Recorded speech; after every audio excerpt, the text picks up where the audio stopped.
iyi nama mwitavye uno munsi twayise inama yo guhanahana ivyiyumviro kugira inzego zitandukanye zaserukiwe zitahana umuco werekeye ubutumwa n'amabanga uyu mugwi severe ushinzwe mu Burundi bwacu.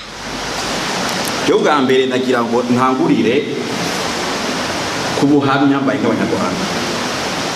Murabona yuko mu gihugu hagati abantu babitavye ari benshi.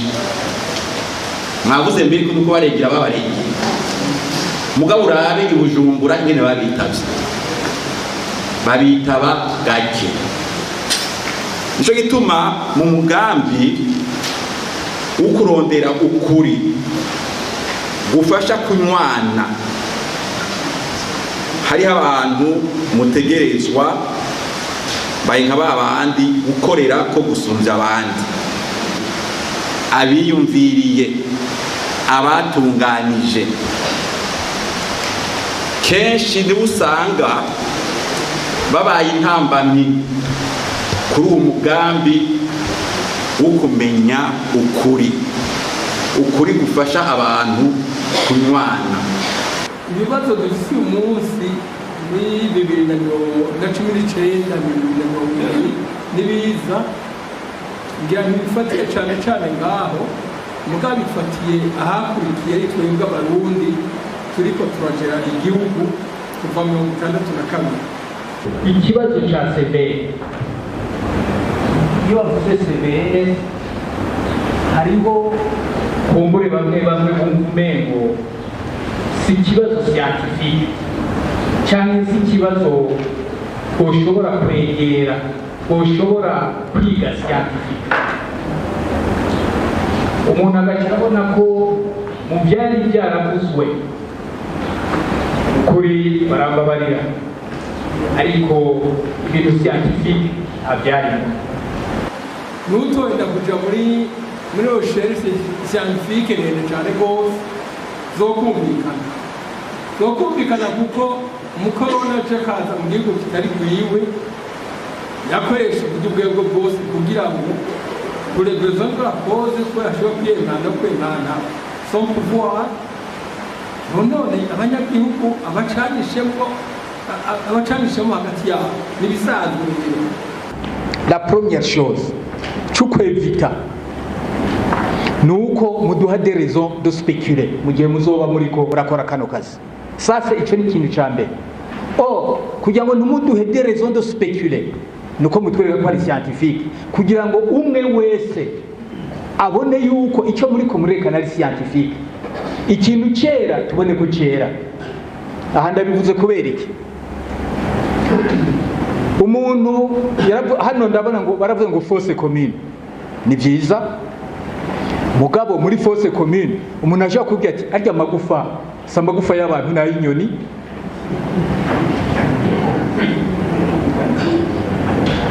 ati arya magufa ati sa magufa y'abantu yo muri 60 tina magufa muri za 90 atajya magufa sa y'abahutu na y'abatutsi bintu bizarre. Article 1 iravuga neza ikintu cyitwa enquête ikagisubiramwo ko ari recherche méthodologique de la vérité. Nkimvira yuko iryo jambo vérité ata de vérité zibaho. Vérité iba ari imwe kandi nk'uko yabishikirije mu kuyirondera harimwo absolument une recherche scientifique.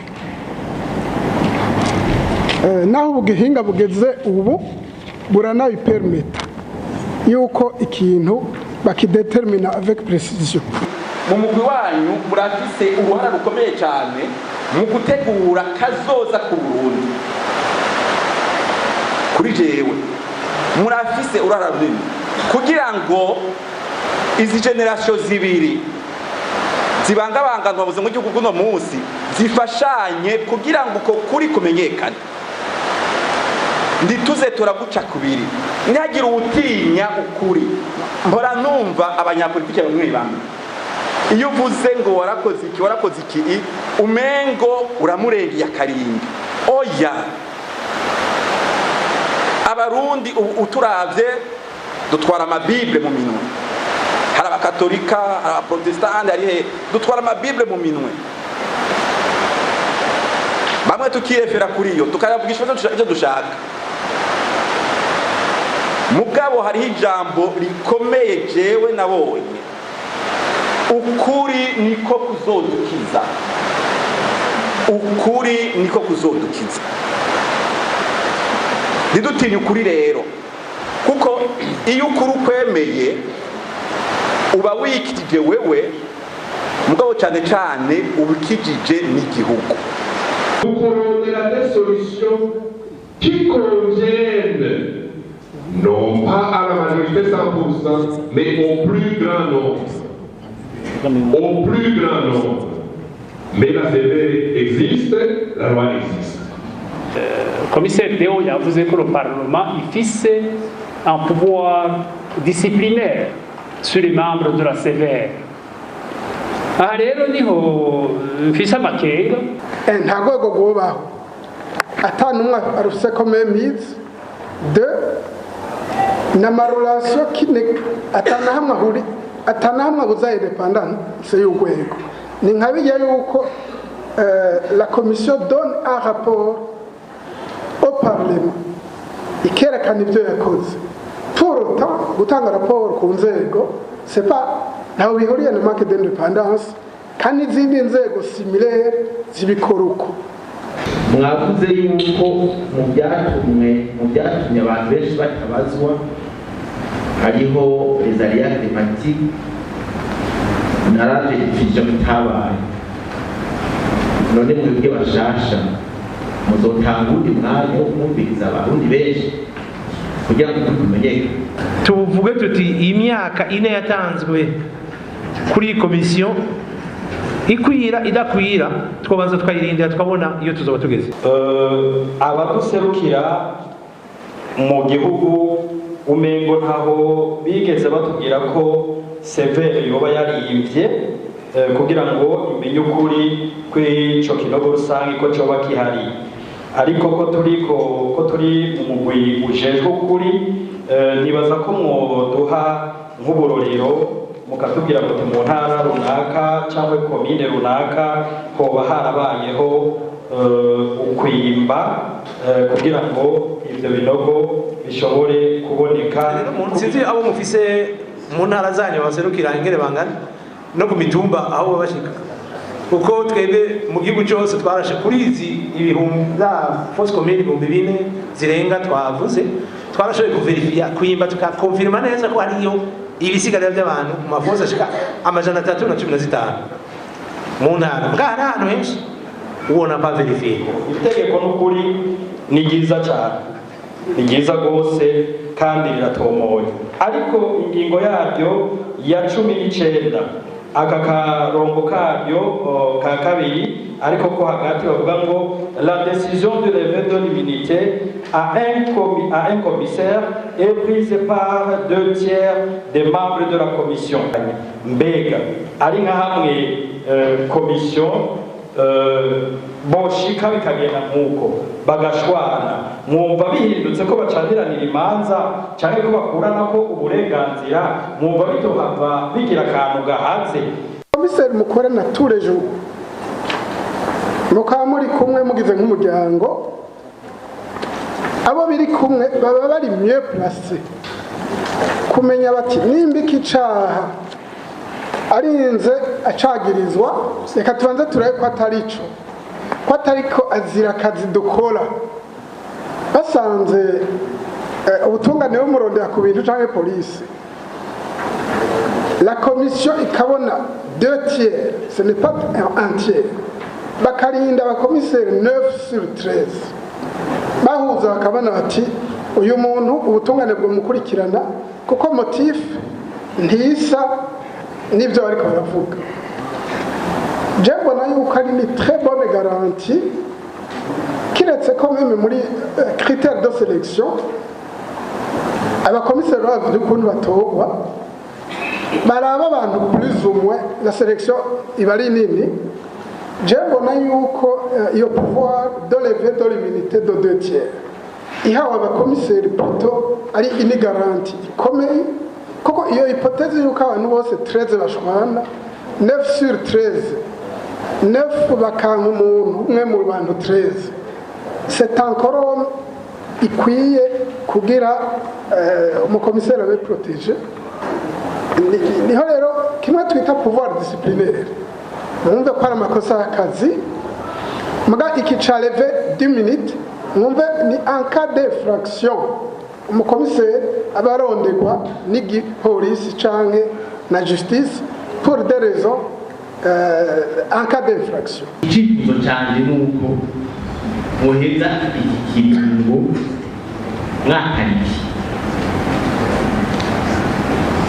mwakariye ibintu byose le résultat de vos enquêtes.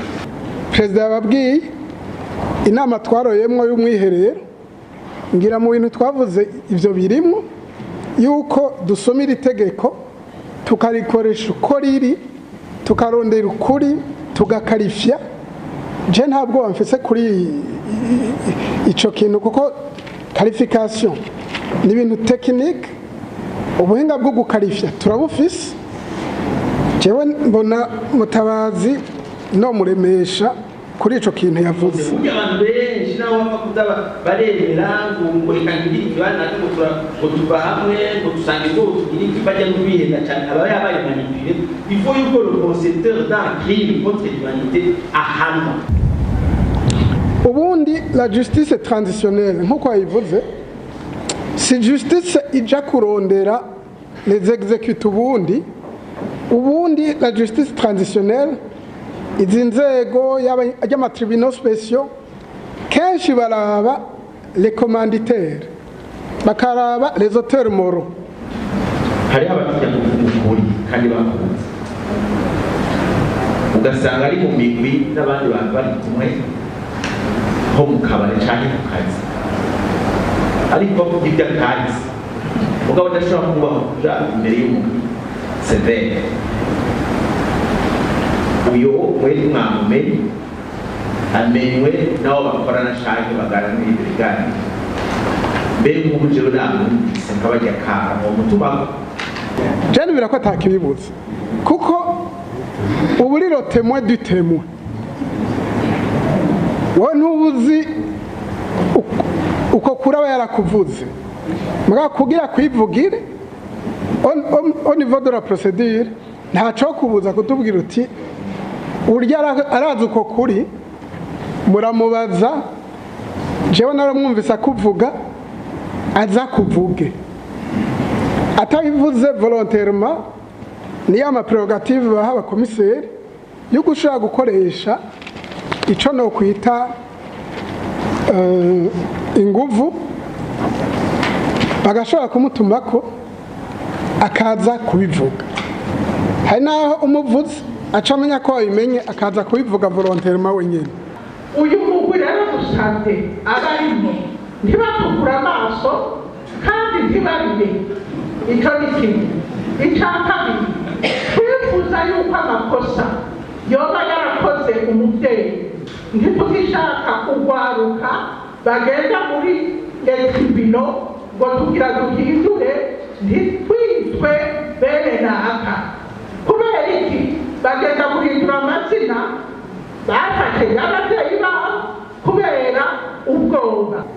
Mu ma principe ya droit la responsabilité pénale est individuelle. N'amasentare yo ni principe ikomeye. Nta muntu hani gucaha c'uwundi. Mugabo ico ceyi kizoshobora kumuvako uko kuri nyene kumenyekanye kuko hari naho ico kintu atinya atari ukuri cyangwa uko kuratinya nibavuga bati ni naka akaba libere mu mutwe. Umugwi severe usabye abarongoye abandi kwama basiguza bumvise inkuru z'urusaku zinyuranye n'intumbero y'ubutumwa twashinzwe. Ukuri kurakiza, ariko turazi ko ukuri ku byabaye mu Burundi hari abo gushobora gutera ubwoba. Dusabye abarundi bose bugurura imitima yabo, bakunda ukuri, bavuga ukuri, bavomera ukuri, cyane cyane bategure kazoza ku ruvyaro rw'Uburundi bwacu.